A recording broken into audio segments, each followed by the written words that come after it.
안녕하세요. 퍼즐로깅입니다. 오늘 소개해드릴 퍼즐은 실루엣 퍼즐입니다. 근데 특별한 퍼즐의 이름은 적히지 않아가지고 무슨 퍼즐의 이름을 정확히 모르겠습니다. 한번 이 퍼즐 포장을 뜯어보도록 하겠습니다. 플라스틱 안에 이렇게 플라스틱 판이 6개인가요? 7개인가요? 예, 7개가 지금 나오고 있습니다.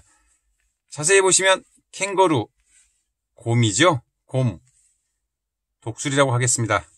이건 카멜레온 아니면 공룡, 뭐 좀 독특한 등에 뿔 같은 것을 달고 있는 도마뱀, 큰 카멜레온 같은 그런 동물인 것 같습니다. 낙타죠. 이건 코뿔소고요. 이거는 캥거루 아까 나왔죠. 이건 좀 토끼고요. 모든 조각에 이런 독특한 동물의 모양이 그려져 있습니다. 이 퍼즐의 미션은 이 조각들을 어떻게든지 겹치든지 붙이든지 요령껏 조합을 해가지고 특정 동물, 코끼리 모양을 만들라는 것입니다. 상당히 어렵습니다. 도대체 어떤 쪽에서 감을 잡아야 될지 알 수가 없습니다. 보통은 이런 모양들을 서로 이렇게 겹치면서 겉모양이 나오도록 좀 많이 노력을 하고요. 그런데 이게 뒤집을 수도 있기 때문에 뒤집고 또 요 위치가 여기일 수도 있고 여기일 수도 있고 이쪽일 수도 있고 이쪽일 수도 있고 이 모든 조각들이 뒤집을 수 있고 위일 수 있고 아래일 수 있고 또는 떨어질 수 있고 붙어 있을 수 있고 엄청난 경우의 수가 있습니다. 거의 무한대에 가깝다고 할 수 있겠습니다. 그래서 이 퍼즐의 미션이 코끼리 만들라는 이 실루엣 퍼즐 도저히 감을 잡을 수 없기 때문에 이 퍼즐에서는 이 퍼즐의 뒷면에 바로 해답을 제시하고 있습니다. 그래서 뒷면을 한번 제가 바로 보여드리도록 하겠습니다. 이 퍼즐을 가지고 계신 분이 있다고 하면 마찬가지로 볼 수 있기 때문에 자연스럽게 보여드리는 것이고요. 만약에 안 가지고 있다고 할지라도 너무나 많은 경우의 수, 현실적으로는 풀기가 어려운 그런 퍼즐이기 때문에 바로 해답 보여드리도록 하겠습니다. 자, 이렇게 되어 있습니다. 이 부분이 해답 부분입니다. 좀 더 클로즈업을 해보도록 하겠습니다. 자, 이렇게 모든 조각들을 동그랗게 만들어가지고 이 안쪽에서 코끼리 모양이 나오도록 하는 것입니다. 이 검정색 모양으로 코끼리를 만드는 것이 아니라 이 검정색으로 그려져 있는 이 판들을 적절히 배치를 해서 안쪽에 하얀색으로 새로운 코끼리를 만들어내는 것입니다. 즉 윤곽선, 외곽선에서 나오는 거죠. 이 자체의 검정색으로 만드는 것이 아니고요. 그래서 이 퍼즐을 실루엣 퍼즐이라고 부르고 있습니다. 근데 이 퍼즐 포장을 보면 상당히 재미있습니다. 사용이 가능한 나이를 6세에서 106세까지 적었습니다. 6세는 이해가 됩니다. 너무 어린 애들은 날 좀 손에 뵐 수도 있고요. 또 입에 넣을 수도 있기 때문에 위험하죠. 그러나 하필 왜 106세까지 했을까요? 100세도 아니고 110세도 아니고요. 또 실제로 110세 이상도 살아 계시는 분들이 있죠. 아마 가지고 놀 수 있을 것 같습니다. 하필 왜 106세라고 했을지 상당히 재미있는 부분이고요. 이 퍼즐은 자세히 보면은 1993년에 디자인되었습니다. 두갈드 키스라는 사람이 지금 디자인을 한 것 같고요. 오스트레일리아에서 제작이 되었습니다. 자, 이 퍼즐 한번 이 정답처럼 제가 배치를 한번 해보도록 하겠습니다. 한번 제가 해봤는데도 배치하는데도 상당히 어렵습니다. 이 모양만 가지고서 이걸 유추하기가 어렵거든요. 일단 이 정도 모양이 될 것 같습니다. 그리고 코끼리는 위쪽 부분이 아마 있을 것 같고요. 그 다음에 곰은 이쪽 부분인 것 같습니다. 곰이 이쪽 부분이군요. 그 다음에 이게 코끼리의 코 부분이죠. 그런데 모양이 바뀌었으니까 이런 식으로 한번 해보겠습니다.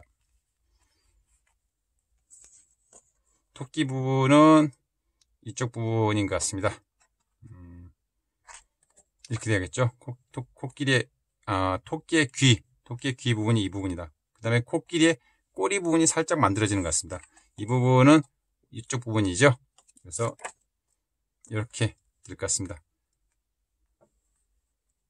예, 코끼리의 머리 부분이 대충 만들어지는 것 같습니다. 그리고 여기는 이제 코 부분이고요. 이런 식으로 아마 되는 것 같습니다. 지금은 대충 모양만 만들고요. 나중에 미세 조정을 하도록 하겠습니다. 이 부분은 어디로 가야 될까요? 캥거루인데 캥거루의 꼬리도 지금 어디 보이지도 않고요. 모양을 보건대 대충 이 부분이 아마 이쪽으로 가지 않을까. 지금 그렇게 생각을 하고 있습니다. 그리고 곰이 이렇게 하고요. 자, 한번 만들어 보도록 하겠습니다. 미세 조정하면서 만들어 보도록 하겠습니다.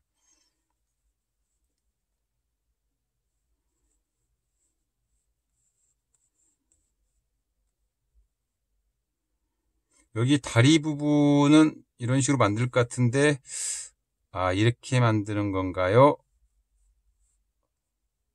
하얀색으로 만드는데 이 부분이 지금 비어있는 부분이 나오면 안 되거든요. 그래서 이렇게 한번 넣어보도록 하겠습니다.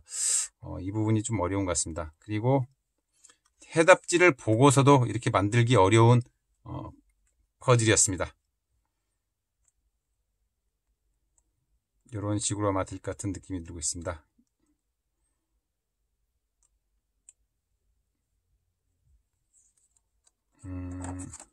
이렇게 될까요? 이 모양도 왠지 가능할 것 같다는 그런 느낌이 드는데요. 예, 이 모양도 가능할 것 같고요. 그 다음에 이제 가장 중요한 부분이 뒷다리 부분은 형성이 됐고요. 뒷다리 부분 나왔습니다. 자, 앞다리 부분을 만드는 것이 어려운 것 같습니다. 지금 코끼리의 코 부분도 적당히 나온 것 같고요. 모양이 적당히 나왔습니다. 그 다음에 코끼리의 코도 나왔고, 앞다리 부분을 어떻게 만들어야 될지가 지금 관건인 것 같습니다. 한번 한번 해보도록 하겠습니다. 앞다리 부분을 보면은 뒷다리는 맞고요. 이게 뒤집어지는 것인지도 모르겠습니다. 뒤집어서 한번 해보도록 하겠습니다. 아마도 이게 맞을 수도 있을 것 같습니다. 이 부분을 가려야 되기 때문에요. 예, 가리는 것 같습니다. 그리고 이걸 이렇게 했더니 아까 안 돼가지고 뒤집었더니 지금 되는 것 같습니다. 뒤집어 보면은 이 부분이 항상 문제가 됐었는데 이 부분을 이 캥거루의 몸쪽으로 가져가서 가리고 그러면은 뒷다리가 나오죠. 그리고 앞다리 부분은 이렇게 만드는 것 같습니다. 곰의 머리 윗부분, 곰이죠. 곰의 머리 부분입니다. 곰의 머리 부분으로. 예, 된 것 같습니다. 대충 모양은 만들어진 것 같습니다. 그래서 이걸 가지고서 이제 미세 조정을 하면 되는 거겠죠. 이 부분이 이렇게 돼 있으니까요. 자, 코끼리의 머리 부분, 코, 다리 두 개가 조금 안 맞죠? 그럼 이 정도로 해보도록 하겠습니다. 다리 두 개 비슷하게 생겼죠? 그 다음에 꼬리 부분이 약간 모양이 정확하진 않지만 꼬리 부분도 그럭저럭 나온 것 같습니다. 등, 지금 상당히 해답을 보고 만드는 과정이었지만 그것마저도 상당히 시간이 오래 걸린 것 같습니다. 이 퍼즐은 제가 생각해서 상당히 어려운 그 누구도라는 표현은 어렵겠지만 거의 대부분 아마 100명, 1000명 중에서 1명 정도나 풀 수 있을까? 저는 1000명 중에 1명도 풀지 못할 것 같다는 그런 느낌이 듭니다. 워낙 경우의 수가 많기 때문이죠. 그 경우의 수가 체계적으로 정해지는, 예를 들면 지난번에 보여드렸던 이 퍼즐에서 보여드렸던 퍼즐은 육각형 모양이 있고 그 육각형 안에서 이 퍼즐을 조합하는 것이었기 때문에 경우의 수가 딱 정해져 있었습니다. 그러나 이거는 특정한 틀이었기 때문에 거의 무한대에 가까운 경우의 수가 나온다는 것이죠. 상당히 어렵다는 것이죠. 그래서 이 퍼즐은 제목도 특별하게 있지는 않습니다만 퍼즐러 경에는 상당히 어려운, 그저 소장품에 가까운 그런 퍼즐이었다고 말씀드릴 수 있겠습니다. 오늘 이 어려운 실루엣 퍼즐 소개해드린 이 퍼즐이 재미있고 유익했다면 구독, 좋아요 부탁드리겠습니다. 그리고 다음번에 더욱더 재미있고 유익한 재미난 퍼즐로 찾아뵙도록 하겠습니다. 오늘도 해피 퍼즐링!